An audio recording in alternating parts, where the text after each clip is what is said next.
Good afternoon or evening, depending on when you're hearing the program on Thursday, April the 9th, 2020. It's time for our Mayor's Briefing, heard daily on KLAM and KCDV in the 1 p.m., 5 p.m., and 8 p.m. hours, an opportunity for the mayor or member of the team, and it happens to be the mayor this time.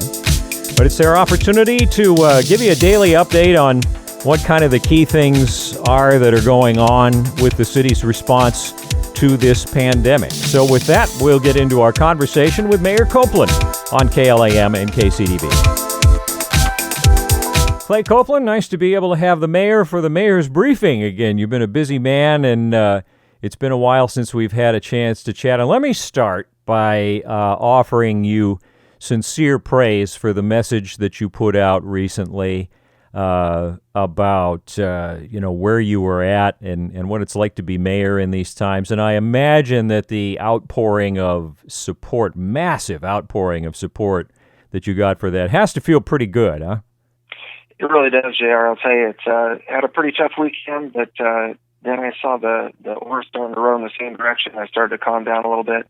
But all the community support has been tremendous, and has helped me do my role in this crisis a lot better. So I really appreciate it, and I appreciate and will continue to need support just like we all will through this crisis.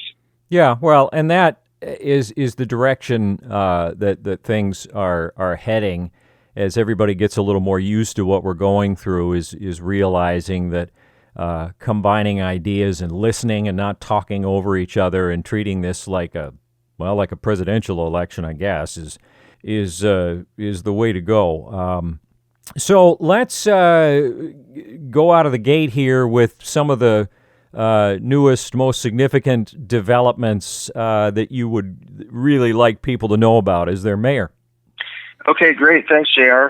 Well, first of all, yesterday the City Council met for a special meeting, and they passed Ordinance 1185. That puts forth enforcement measures to support the Cordova Health Mandate 1 and Emergency Order 2020-2, along with any future orders associated with this emergency. And according to this ordinance, which goes into effect immediately, a failure to comply with emergency mandates is punishable by a fine of up to $500 per incident. So upon citation under this section, a court appearance is mandatory, and council also discussed giving authority for the medical advisory team to require changes to the processor plans prior to those plans being put into place in Cordova. The council voted 7-0 to direct the city manager to check with legal and determine if they can set that policy. The City Council joint work session with the Native Village of Eyak is planned for today, actually later today at 3 p.m. And I'll talk more about that here in a minute. And we have some rapid testing machine information. Earlier this week, the Alaska Native Tribal Health Consortium, ANTHC, announced that our Native Village of Eyak was designated one Abbott ID NOW COVID-19 rapid testing machine.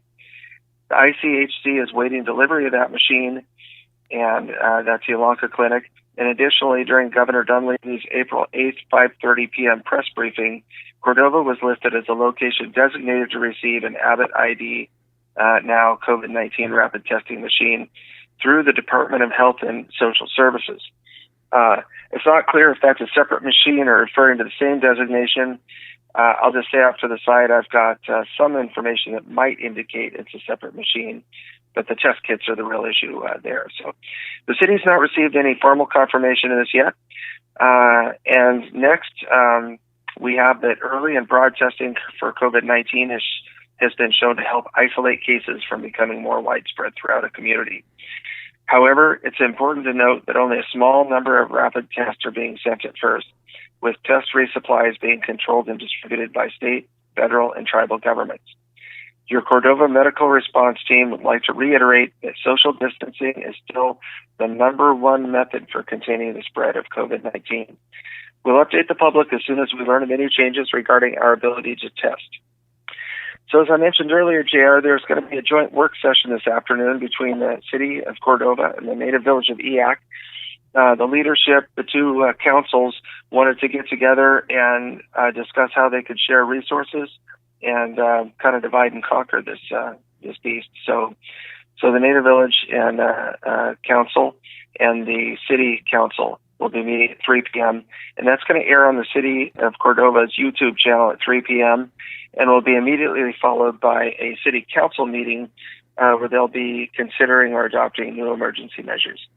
I believe there's going to be a noon special meeting on Saturday, and I got some of my emails regarding that. But I believe that's just going to be another emergency meeting for council to convene and consider next steps. So be watching your City of Cordova YouTube channel and following your Cordova Prepared site that's accessible through the banner on the cityofcordova.net homepage. And for questions, remember cordovaprepared@yahoo.com. Yeah, that's really been the core. That's been the core means of communication, where ideas, a lot of ideas that have come from the community that have been shared there. You guys have actually been incorporating, and we talked about a number of these this morning on the talk show. That good ideas from the community are being incorporated into official plans, and a lot of that, and then people can get questions answered there too. So Cordova Prepared at yahoo.com is really good to have, easily accessible on whatever your device is. There was some recent talk too about some expansions in the team, and in fact, there was a flow chart that came out in the last city council packet. Talk about the structure, some of that team, so everybody has a feel for what it does and who's on it. Great, thank you, JR. I think it's important for the community to understand our incident command structure. And here's a few key points that could help provide some transparency to the community first, who some of the key players and the importance of having a structure like that. So Joni Behrens has been training not only our current team, she's on the phone a lot, and I would venture to say probably spend somewhere in the range of hour or hours with them. But she's been training the entire community for 15 years now. So Heather Brannon is our paid full-time emergency coordinator position and works very closely with Joni, with our incident commander, Paul Trumbley, and the rest of the incident management team daily. So those are some of the key players. And all very familiar names. Structure, how's that? Oh, I was going to say, and all very familiar names, obviously. Mike Hicks is in that mix, too. He's given up his retirement to see us through this, so that's great. Yeah, and Mike's important because a lot of the community concern has been around enforcement and, the city giving an extra tool with the fines and so forth, and then having Mike heading up the enforcement and security side is really an asset. So we really appreciate him stepping back in. So the structure itself is critical because it has processes in place and a very structured organization to get the jobs done in a calm and manageable way during a crisis or emergency. So I think we're all starting to calm down a little bit. I'll include myself in that group and find our stride here. So flowing all of the community's concerns, ideas, and resources for the incident command structure's incident management team is really the only way to properly manage an incident like this COVID-19. And all the information sharing, the organizing branches, the groups, community groups, the strike forces and task forces are some of the organized structures that we can use within that overall structure. And we are using that to include all of Cordova while limiting confusion and chaos and duplicated or even competing efforts. So that's kind of how that structure works. Okay, good. Well, and again, it's been really interesting to see ideas from the community get officially incorporated, which of course is how a community does things. For example, in the show earlier this morning, which if anybody missed, by the way, is on our YouTube channel, but I pointed out how in the new news release that the team is collecting tents in case sort of a quarantine camp is needed. There was concern about there not being anybody out at the airport to explain Cordova's quarantine procedures to incoming flight passengers, and that's being explored. So I would suppose you would want people to know that you guys are looking at these emails that are coming in or other communications, that you guys are taking them seriously, and when the ideas are vetted, reviewed by the doctors, reviewed by, you talked about now how the doctors are going to be reviewing the processor plans. That you run these things through this process that you just described, that the good ideas are able to be incorporated. Exactly. In fact, at the end of the day, all the good ideas are going to come from Cordovans, right? Whether they're on the incident management team or not. And so, again, keep those ideas coming. CordovaPrepared@yahoo.com. And I think the community is going to see a lot of visible evidence of these ideas being implemented around the community here over the next few days, because I know a lot of them are already in progress if they aren't in place already.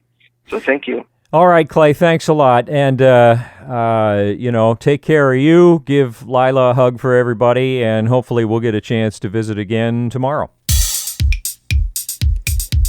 Our thanks again to Clay Copeland for joining us on KLAM and KCTV for the daily Mayor's Briefing, which was actually able to be attended by the mayor today. Always nice when that works out. A reminder, this program is heard each weekday in the 1 p.m., 5 p.m., and 8 p.m. hours. It's also available, as soon as Robbie can get it up, on our YouTube channel. So if you want to hear it on demand, sometime after 1 p.m., if you want to be able to share it with others who are not in the community that are maybe trying to keep up on how things are going for us, youtube.com/Cordova TV.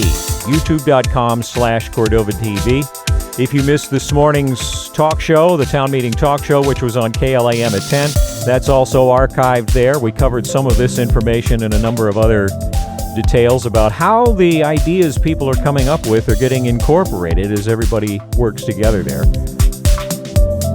So all of our special programming with regard to this subject is available on that YouTube channel. Now we will get regular programming back underway on the Clam and the Eagle. Thank you again for listening.